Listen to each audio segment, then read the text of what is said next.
Sa video nito ay tatalakayin natin ang mga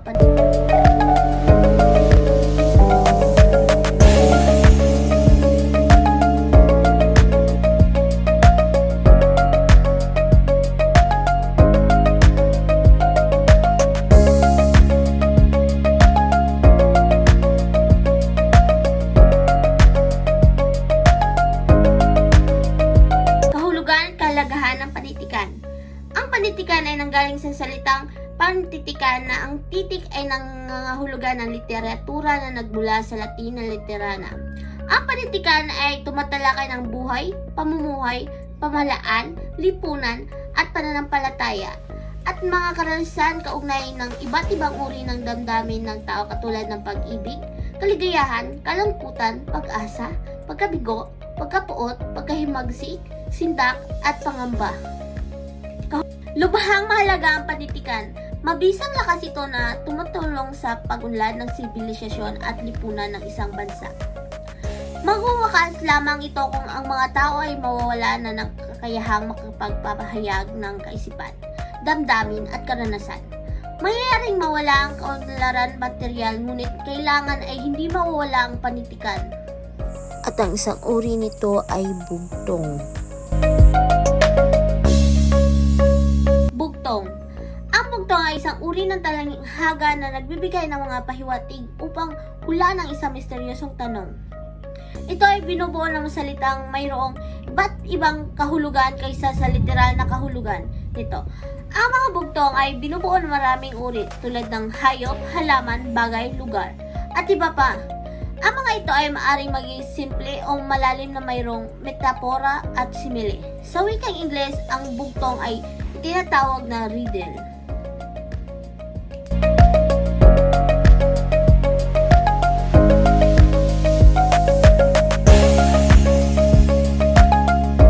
Bakit nga ba mahalaga ang bugtong?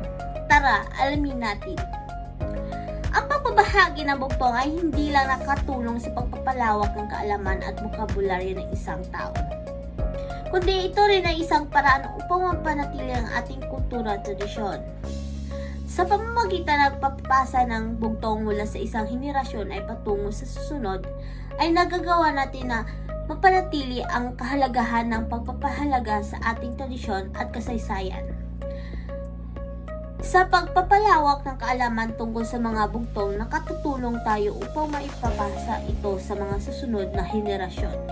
Sa pamamagitan ng pagbabahagi ng mga halimbawa at kahalagahan ng mga ito, nagagawa natin na mas lalo pang maging interesado ang mga tao upang patuloy na pag-aralan ang mga ito. Tangian ng bugtong. Ang bugtong ay may tugma, sukat, kariktan at talinghaga. Ang tugma ay tumutukoy sa pagkaparehong tunog ng mga huling salita sa bawat taludtod. Sukat. Ang sukat bilang ng pantig sa bawat taludtod. Kariktan. Ang kariktan ay talinghaga na ginagamit sa bawat taludtod. Talinhaga. Ang talinhaga ay nakatagong kahulugan o hindi lantad.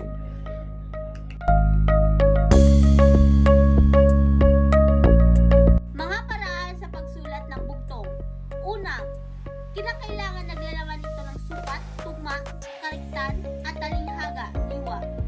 Pangalawa, bumuo ng 2 hanggang 4 na taludtod. Pangatlo, sa unang taludtod, gumamit ng simbolismo o isang pamilyar na bagay na makikita mo sa iyong paligid. Pang-apat, sa huling taludtod naman, ilarawan ang ginamit na simbolo o bagay na ginamit sa unang taludtod. Ito ay mga halimbawa ng bugtong.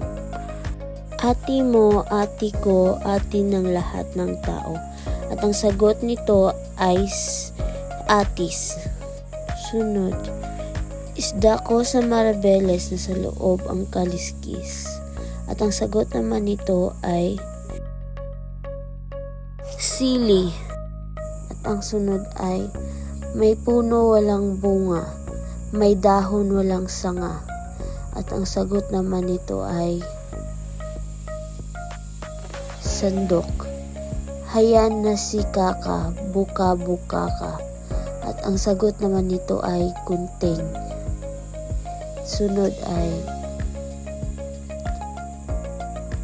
Bumili ako ng alipin, mataas pa sa akin.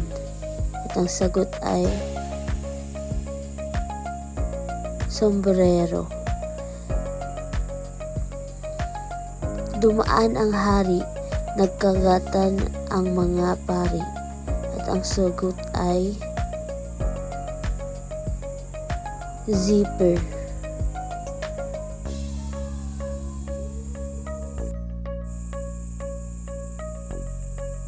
Kung kailan mo pinatay, saka pa humaba ang buhay. At ang sagot naman nito ay kandila. Ako'y aklat ng panahon, binabago taon-taon. At ang sagot naman nito ay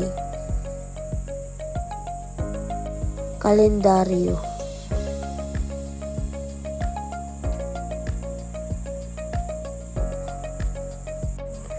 Isang panyong parisukat, kung buksay nakakausap, at ang sagot ay sulat. Dalawang magkaibigan, magkadikit ang baywang. Kapag sila'y nagpapasyal, nakahawi ang daanan. At ang sagot ay gunting.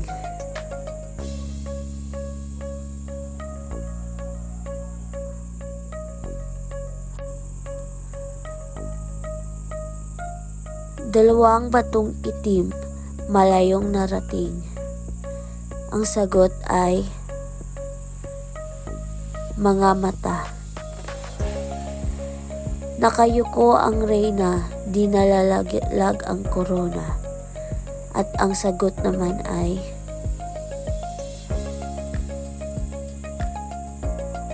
bayabas. Ulan ng ulan, hindi pa rin mabasa ang tiyan. At ang sagot naman ay dahon ng gabi. Maliit na bahay, puno ng mga patay. At ang sagot naman nito ay pusporo.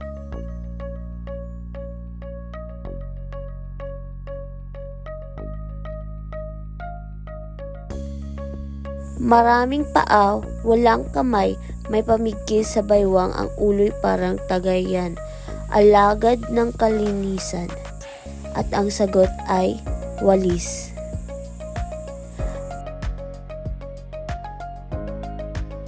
Alalay ko'y bulugan, puro tubig ang tiyan. Sagot, batya.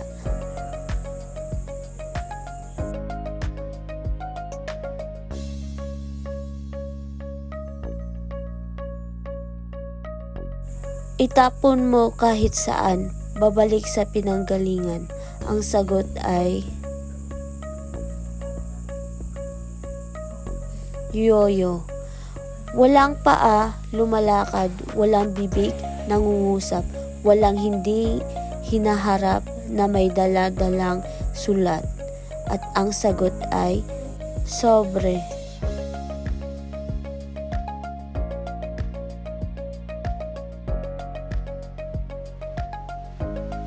Pitong bundok, pitong lubak, tig-pitong anak. Sagot, sungkaan. Konklusyon. Ang panitikan na nakaugas sa salitang pantitikan ay isang mahalaga salamin ng karanasan, damdamin at kultura ng tao.